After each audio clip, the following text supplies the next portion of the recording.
2020 has started, man, and 2019 was a decent year for music. 2018 was a great year. 2019 was decent though, but we are now into the new year. I've been doing this now for, it's gonna be my 4th year coming up in January. Well, somewhere towards the 3rd week of January. It's gonna be my 4th year on YouTube. And I must say, man, I mean, I enjoy this. I enjoy being able, to talk about, new music and talk about my music that I've listened to all throughout the year and then be able to do a list at the end. I think that's the best part about being a music reviewer, music, whatever, reaction, just a person who has an opinion on music. I think that's the best part for me. But this video is about 2020, man. A lot of you guys asked me, what is my anticipated albums of the year? What do I expect? Who do I want to hear from?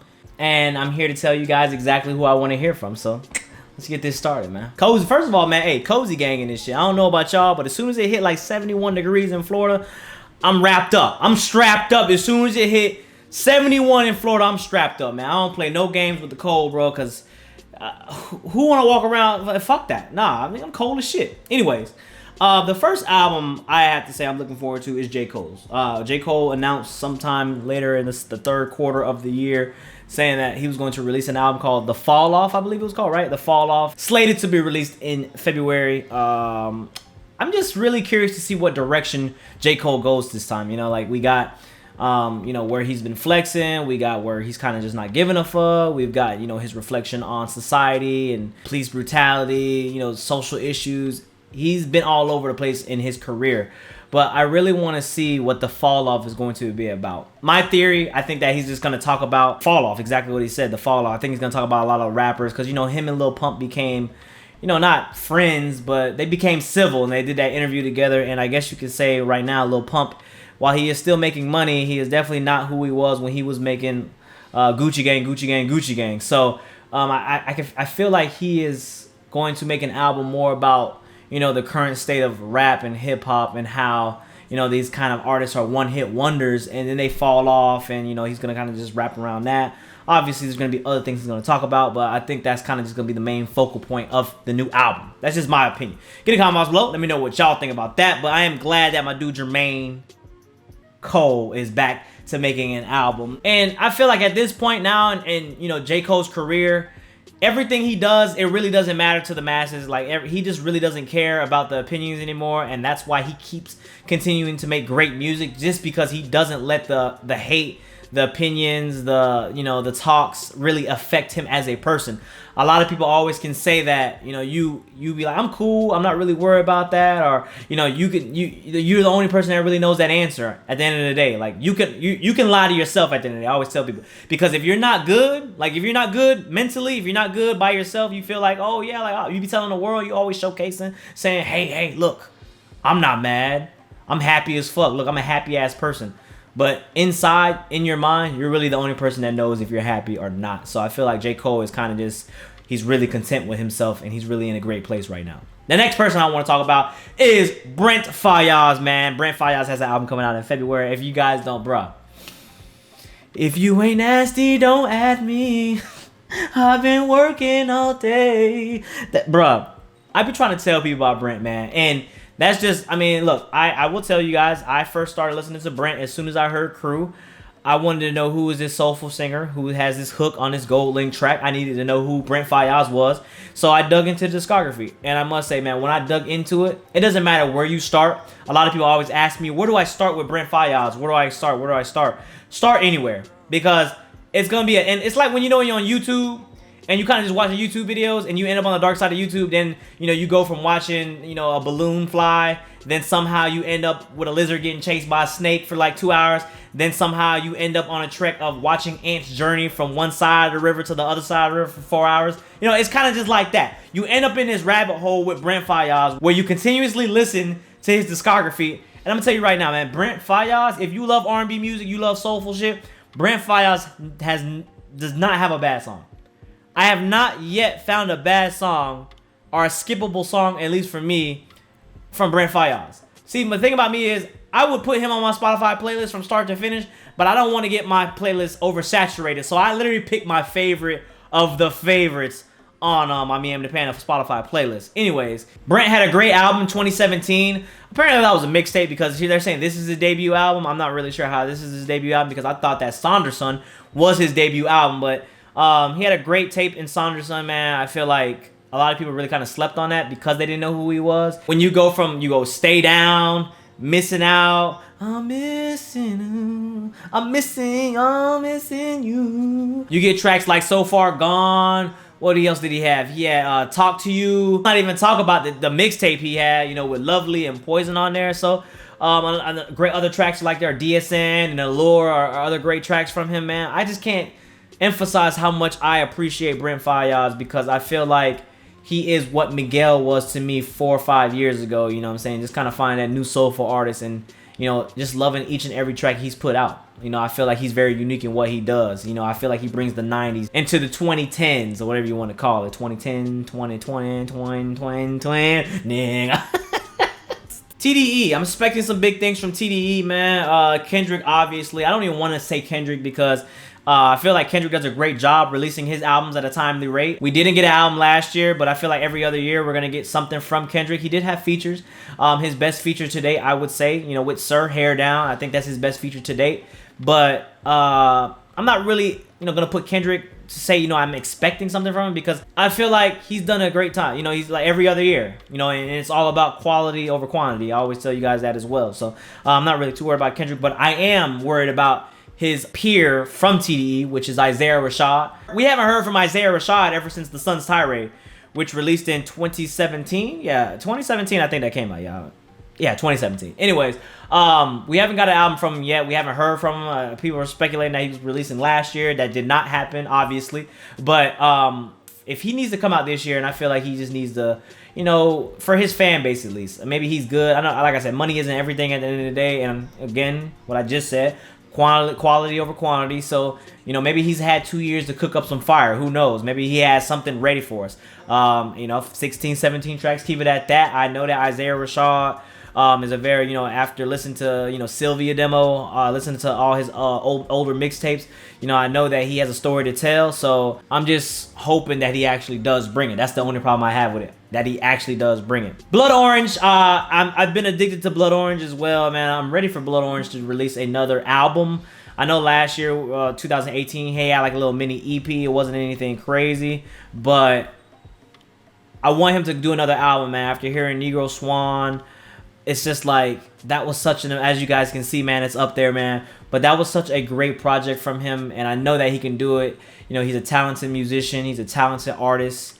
He's a talented producer. He's just all in one, and he's a one-man army. Now, you know, he's a one-man army for all my Modern Warfare 2 guys. He's a one-man army. I think that, you know, if he goes into album mode again, we're going to get something special. So that's another artist I'm really looking forward to.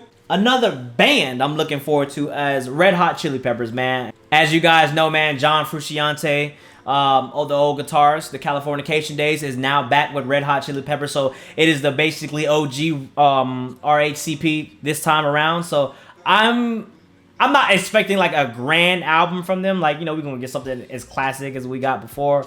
I get it. You know, it is 2020. You know, that sound is not what it is anymore as it was. But I just want to see what they can create. I want to see if they can kind of give a little, you know, pump, you know, a little resuscitation to rock right now, because I feel like rock needs it, man. Rock has been, you know, Imagine Dragons and whatever else is going on with them in the electronic scene, electronic rock scene. So I feel like that can be a very, you know, kind of just nostalgia feel for a lot of us old Red Hot Chili Pepper fans. And I think that'd be good for rock. I mean, for as the genre as a whole, I think that'd be great, you know, a great thing for them.